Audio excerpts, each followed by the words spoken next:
भूर्भुवः स्वः तत्सवितुर्वरेण्यं भर्गो देवस्य धीमहि धियो यो नः प्रचोदयात्।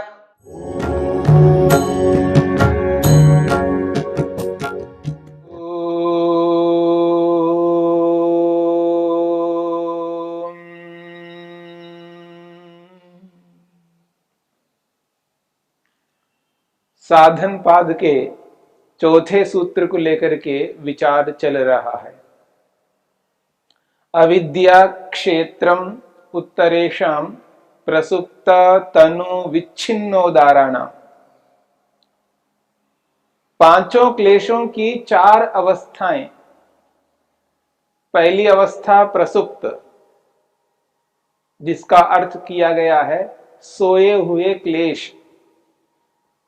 पांचों क्लेश जब सोए हुए रहते हैं, व्यवहार में नहीं आते हैं, कार्यरत नहीं होते हैं, उनको प्रसुप्त कहा है। तनु, तनु उन क्लेशों को कहा है जो कमजोर हैं, जो सूक्ष्म हुए हैं, जो अपने उग्र रूप में प्रवृत्त नहीं होते हैं। जो क्लेश तीव्र रूप में प्रवृत्त नहीं होते हैं, कमजोर होकर के प्रवृत्त होते हैं, उनको कहा है तनु। तीसरी अवस्था बताई है विच्छिन्न अवस्था।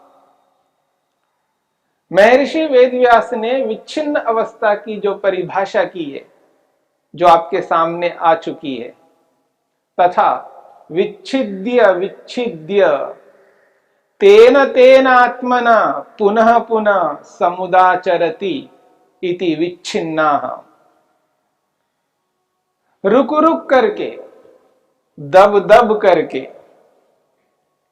तेन तेन आत्मना उसी उसी रूप में, पुनः पुनः समुदाचरति बार बार व्यवहार में आता है। अर्थात कोई व्यक्ति किसी भी वस्तु में, किसी भी व्यक्ति में राग से युक्त है, राग उसका व्यवहार में आया हुआ है। जब व्यक्ति उस वस्तु में आसक्त होता है, राग से युक्त होता है, वो जो स्थिति है, वो स्थिति लगातार नहीं रहती है। वो राग की स्थिति जब हट जाती है, तो उस हटे हुए राग को, उस हटे हुए द्वेष को, अस्मिता को, अविद्या को, अभिनिवेश को, यहां पर कहा विच्छिन्ना, हट गया है क्लेश, रुक गया है क्लेश। दूसरा क्लेश आ गया, राग जिस व्यवहार काल से युक्त था वो राग हट गया है, दूसरा क्लेश आ गया है। तो जो हट गया है, जो रुक गया है, जो दब गया है, उस क्लेश को यहां पर विच्छिन्न शब्द से कहा है। क्योंकि पांचों क्लेश एक ही समय में व्यवहार में नहीं आ सकते। एक क्लेश व्यवहार में चल रहा है तो बाकी चारों क्लेश रुके हुए हैं, दबे हुए हैं, प्रतीक्षा में हैं। जो प्रतीक्षा में हैं, रुके हुए हैं, दबे हुए हैं, उन क्लेशों को यहां पर विच्छिन्न शब्द से स्पष्ट किया है। विच्छिद्य विच्छिद्य, रुक रुक करके ये क्लेश आते हैं। किस रूप में? तेन तेन आत्मना, उसी उसी स्वरूप से, जिस स्वरूप में वो क्लेश चल रहा था, अब वो रुक गया है। रुकने के बाद जब व्यवहार में दोबारा प्रवृत्त होता है, तो वो उसी रूप में प्रवृत्त होता है जो पहले प्रवृत्त था। यह है विच्छिन्न अवस्था। महर्षि वेदव्यास कहते हैं, राग काले क्रोधस्य अदर्शनात्, जब राग चल रहा होता है, व्यक्ति किसी वस्तु में किसी व्यक्ति में आसक्त है, लगा हुआ है, वह राग कार्यरत है, राग चल रहा है, उस वस्तु के साथ में आसक्ति चल रही है, उसी काल में उसी आसक्ति की स्थिति में राग नहीं चल सकता। इसलिए कहा राग काले क्रोधस्य अदर्शनात्, राग के समय, राग के काल में क्रोध नहीं देखा जाता है। और क्रोध काले रागस्य अदर्शनात्, जब क्रोध चल रहा होता है, क्रोध की अवस्था है, उस क्रोध के व्यवहार के काल में राग नहीं होता, आसक्ति नहीं होती। द्वेष के समय राग नहीं, राग के समय द्वेष नहीं।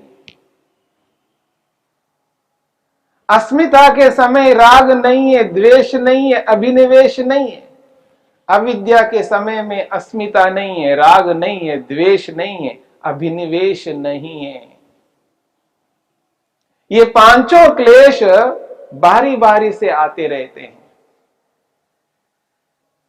नहीं राग काले क्रोधः समुदाचरति, राग के काल में क्रोध सामने नहीं आता। इसका यह भी अभिप्राय नहीं है कि जिस वस्तु में राग है तो दूसरी वस्तु में राग ना हो, जिस व्यक्ति में राग है तो दूसरे व्यक्ति में राग ना हो, यह नहीं हो सकता। इसलिए महर्षि वेदव्यास कहते हैं रागश्च क्वचित दृश्यमानो न विषयांतरे नास्ति। बहुत बड़ी बात कही है। रागश्च क्वचित दृश्यमानो न विषयांतरे नास्ति। यदि राग किसी वस्तु में है, किसी भी वस्तु में या किसी भी व्यक्ति में है, यदि उस व्यक्ति में वो राग है, उस वस्तु में वो राग है, तो इसका ये अर्थ नहीं है अन्य वस्तुओं में राग नहीं है, अन्य व्यक्तियों में राग नहीं है। ये नहीं हो सकता। यदि एक वस्तु में राग है तो दूसरी बहुत सारी वस्तुओं में राग होगा। ये नहीं कह सकते हैं और वस्तुओं में उसको राग नहीं होगा। वह व्यक्ति ये भी नहीं कह सकता कि मेरा राग इसमें है, बाकियों में नहीं है। हां, उस काल में बाकियों में नहीं है, लेकिन कभी ना कभी अन्य वस्तुओं में, अन्य व्यक्तियों में राग होगा। वह व्यक्ति ये भी नहीं कह सकता कि मेरा राग इसमें है, बाकियों में कभी होगा नहीं। मेरा राग इस व्यक्ति में है, बाकी व्यक्तियों में राग नहीं होगा, ये कभी नहीं कह सकता। यदि एक व्यक्ति में राग है तो अन्य व्यक्तियों में भी राग होगा। एक व्यक्ति में द्वेष है तो अन्य व्यक्तियों से भी द्वेष होगा। एक वस्तु में राग है तो अन्य वस्तुओं में भी राग होगा। ये नहीं कह सकते हैं कि अन्य वस्तुओं, अन्य व्यक्तियों में राग नहीं होगा। इसलिए महर्षि वेदव्यास कहना चाहते हैं रागश्च क्वचित दृश्यमानो, राग किसी भी वस्तु में, किसी भी व्यक्ति में दिखाई दे रहा है। न विषयांतरे नास्ति, बाकी विषयों में नहीं है, ऐसा नहीं हो सकता। अर्थात बाकी विषयों में भी राग है। महर्षि वेदव्यास ने यहां पर केवल राग को लेकर के उदाहरण दिया है। ऐसे द्वेष को लेकर के, ऐसे ही अभिनिवेश को लेकर के, ऐसे ही अस्मिता को लेकर के, अविद्या को लेकर के उदाहरण बनेंगे। ये जो पांचों क्लेश हैं, ये पांचों क्लेश इतने व्यापक है, इतने व्यापक हैं, यदि एक क्लेश है तो बाकी भी क्लेश हैं। यदि किसी व्यक्ति में राग है तो समझ लेना उस व्यक्ति में द्वेष भी है, उस व्यक्ति में अविद्या भी है, उस व्यक्ति में अस्मिता भी है, उस व्यक्ति में अभिनिवेश भी है। परंतु कब होंगे ये नहीं कह सकते। किसी व्यक्ति में राग है तो बाकियों में राग किस रूप में रहेगा ये नहीं कह सकते, पर है जरूर। महर्षि वेदव्यास ने एक बहुत अच्छा उदाहरण देकर के समझाया है, सरल उदाहरण देकर के समझाया। उदाहरण तो व्यक्ति विशेष को लेकर के समझाया है, वह उदाहरण किसी भी स्थिति में किसी के भी साथ जोड़ सकते हैं। महर्षि वेदव्यास कहना चाहते हैं, न एकस्याम स्त्रियाम चैत्रो रक्ता इति अन्यासु स्त्रीषु विरक्ता इति न। वो कहते हैं एकस्याम स्त्रियाम चैत्रो रक्ता इति अन्यासु स्त्रीषु विरक्ता इति न। कोई व्यक्ति, नाम है कोई भी, यहां पर उदाहरण में नाम दिया चैत्र। चैत्र नामक एक व्यक्ति है जिसके जीवन में चित्र विचित्रता है, वो विचित्र व्यक्ति है, कब क्या करता है पता नहीं लगता। वो कहते हैं एकस्याम स्त्रियाम चैत्रो रक्तः, एक स्त्री में एक चैत्र नामक व्यक्ति आसक्त है। एक चैत्र नामक व्यक्ति किसी स्त्री में आसक्त है, राग से युक्त है। महर्षि वेदव्यास कहना चाहते हैं जिस स्त्री में वो आसक्त है, इसका ये अभिप्राय नहीं है वो अन्य स्त्रियों में आसक्त नहीं होगा। मेरी बात को समझने का प्रयत्न करना। यदि कोई स्त्री एक व्यक्ति में, एक पुरुष में आसक्त है, इसका ये अभिप्राय नहीं है अन्य पुरुषों में वो आसक्त नहीं होगी। ये सबके साथ लागू हो सकता है, क्योंकि वर्तमान में उस वस्तु में, उस व्यक्ति में आसक्त है। अन्य काल में, भविष्यत काल में औरों में भी आसक्ति होगी, औरों में भी द्वेष होगा, औरों में भी अभिनिवेश होगा, औरों में भी अस्मिता होगी। यह तो एक उदाहरण राग को लेकर के बताया जा रहा है। इन क्लेशों की व्यापकता को देखिएगा, इनकी कितनी व्यापकता है, कितने व्याप्त है। एक वस्तु और समस्त वस्तुएं, यदि एक वस्तु में राग है तो समझ लेना समस्त वस्तुओं में राग है। वर्तमान में नहीं है, भविष्य में होगा। कब होगा कह नहीं सकते, पर होगा अवश्य। यह नहीं कह सकते हैं कि वर्तमान में एक वस्तु में राग है तो किसी और वस्तु में कभी राग नहीं हो सकता, ये कभी नहीं कह सकते। ये जो विचित्रता है, ये क्लेश की जो व्यापकता है, कितनी व्यापकता है समझने का प्रयत्न करना। एक वस्तु में, संसार में वो कोई भी वस्तु हो, किसी भी एक वस्तु के प्रति राग हो गया है तो समझ लेना दुनिया भर की वस्तुओं में राग होगा। ये कभी नहीं कह सकते कि उनमें राग नहीं होगा।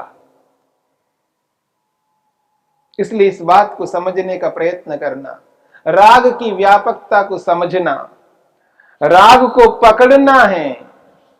यह नहीं समझना है कि मेरा तो राग इसी में है, औरों में नहीं है, औरों में होगा नहीं, ये नहीं कह सकते। विचित्रता है। क्लेश की व्यापकता को देखिएगा।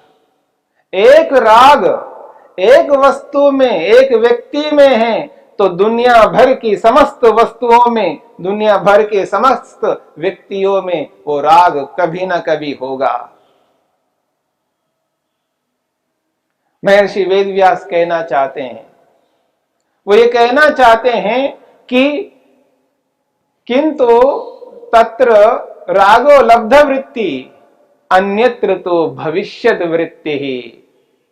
बहुत अच्छी बात कही है भाई। जिस व्यक्ति में राग आज है तो ये नहीं समझना और व्यक्तियों में राग नहीं है, नहीं होगा, क्योंकि वर्तमान में वहां राग चल रहा है। किंतु तत्र रागो लब्ध वृत्ति, उस वस्तु में उस व्यक्ति में राग प्राप्त हुआ है, यानी राग वर्तमान में चल रहा है। वर्तमान में एक ही जगह तो राग चलेगा, अन्य जगह नहीं चलेगा। एक में राग है औरों में भविष्यद वृत्ति, भविष्य में राग होगा। वो भविष्य कब आएगा ये कह नहीं सकते।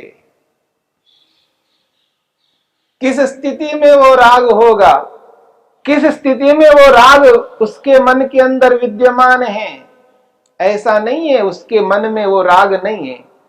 दुनिया भर की वस्तुओं के प्रति राग मन में विद्यमान है। दुनिया भर के व्यक्तियों के प्रति राग विद्यमान मन के अंदर है। राग भी है, द्वेष भी है, अभिनिवेश भी है, अस्मिता अविद्या भी है। पांचों क्लेश उसके मन में विद्यमान हैं। पर उदाहरण दिया जा रहा है राग का। यदि राग उसके मन में विद्यमान है तो भविष्य में कभी न कभी उत्पन्न होगा। क्यों? क्योंकि अविद्या वर्तमान में है, उसके मन में अविद्या अभी है, अविद्या का बीज है। बीज है तो उसका अंकुरन कभी न कभी होगा। हाँ, आज उस व्यक्ति में राग है, उस वस्तु में राग है, तो अन्य वस्तुओं अन्य व्यक्तियों में राग अंकुरित होगा। चाहे एक दिन के बाद हो, चाहे एक सप्ताह के बाद में हो, चाहे 15 दिन के या एक महीने के, एक साल के, 10 साल के, 20 साल के, 50 साल के, 100 साल के, कभी ना कभी राग होगा। किसी न किसी वस्तु के प्रति, किसी न किसी व्यक्ति के प्रति भविष्य में राग होगा। इसलिए महर्षि वेदव्यास कहना चाहते हैं किंतु तत्र रागो लब्ध वृत्ति अन्यत्र तो भविष्यद वृत्ति ही। भविष्यद वृत्ति, भविष्य में राग होगा, आज नहीं है।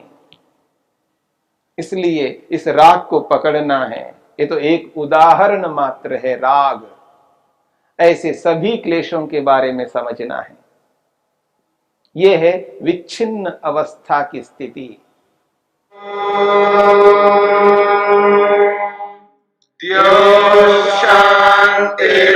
शांतिरंतरिक्षं शांति पृथिवी शांतिरापः शांतिरोषधयः शांतिः वनस्पतयः शांतिर्विश्वे देवाः शांतिर्ब्रह्म शांति सर्वं शांति शांतिरेव शांति क्षमा शांतिरेधि।